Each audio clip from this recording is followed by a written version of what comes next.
नंगे दराट पर खून की धार जैसे सार्वजनिक स्थान पर फूटी, वहां समाज, संस्कृति, शासन प्रशासन और कानून व्यवस्था की नंगई सामने आ गई।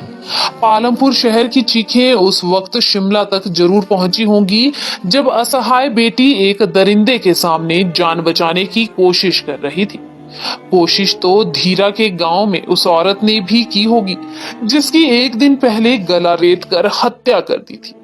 हैरानी यह है कि पालमपुर बस स्टैंड जैसी व्यस्त जगह में भी अपराध की टोह में एक बेटी पर घातक प्रहार इसलिए हो गए क्योंकि कानून व्यवस्था कानों में रुई और आंखों पर काली पट्टी बांधकर अमन चैन की सूचना देने में मशगूल है। इसी पालमपुर के व्यवसायी ने पुलिस महकमे के शिखर से हर स्रोत तक की शिकायत जब की थी तो यह एक बुरा अनुभव मानकर औपचारिक कार्रवाई बन गई।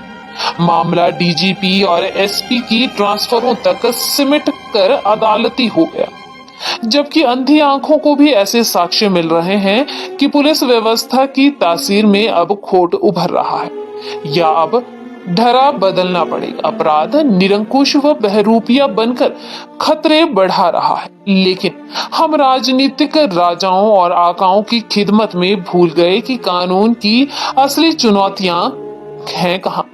किन्हीं कांग्रेस छोड़े चुके विधायकों को केंद्रीय सुरक्षा बलों के पहरे मिल रहे हैं तो कहीं सरकार के ओहदेदारों की प्रदेश पुलिस हिफाजत में लगी है। होती होगी पुलिस अलर्ट जब सत्ता के काफिलों में कलगियों की रक्षा की जाती है, या सारा अमला जब बैठ के करता होगा तो कानून के हर पहलू को जगाया जाता होगा, वरना टोटे टोटे लाशें और सुट्टा सुट्टा नशा हमारे परिवेश में खतरे की घंटियां बजा रहा है। राजधानी शिमला तक चिट्टे की सप्लाई अगर कुरियर से हो रही है तो इस नेटवर्क की किलेबंदी में ना जाने कितने कसूरवार हैं, और तब हम अपनी युवा पीढ़ी को बचाएंगे कैसे। यकीनन दरिंदे के हाथों से कुछ दिलेर लोगों ने बेटी बचा ली, वरना कोसने के सिवा क्या मिलता।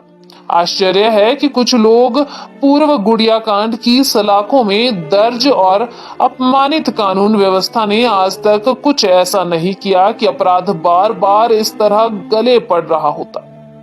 कानून व्यवस्था के वर्तमान में सामाजिक, आर्थिक व सांस्कृतिक पक्ष को आज के परिप्रेक्ष्य में गंभीरता से लेना होगा।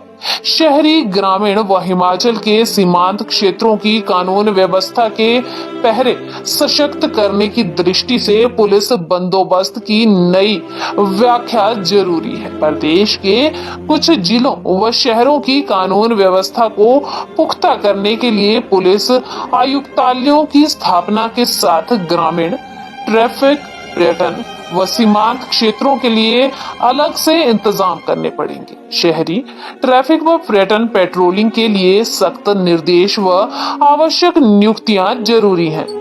पालमपुर के दराट कांड में अगर बिटिया चीख रही थी तो उसकी चीखें पुलिस व्यवस्था तक क्यों नहीं पहुंची। हम भाईचारे में कानून व्यवस्था को कब तक चलाएंगे।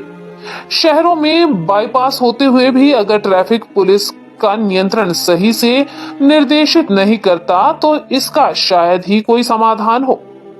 ट्रैफिक के बीच युवा बाइकर जिस तरह परिवहन को असुरक्षित बना रहे हैं, वहां पुलिस महकमे का एक्शन है कहां। पर्यटन, समाज और सड़क की भीड़ अगर अनियंत्रित छोड़ दी जाए तो कानून के हाथ पांव काटने के लिए कोई न कोई दराट चला देगा।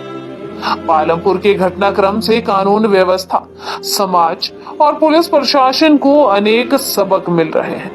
ऐसे में पालमपुर में पीड़ित बेटी को बचाती हुई जो लड़की बहादुरी से कर्म की नई परिभाषा लिख पाई, उसके लिए अभिभावकों को सलाम।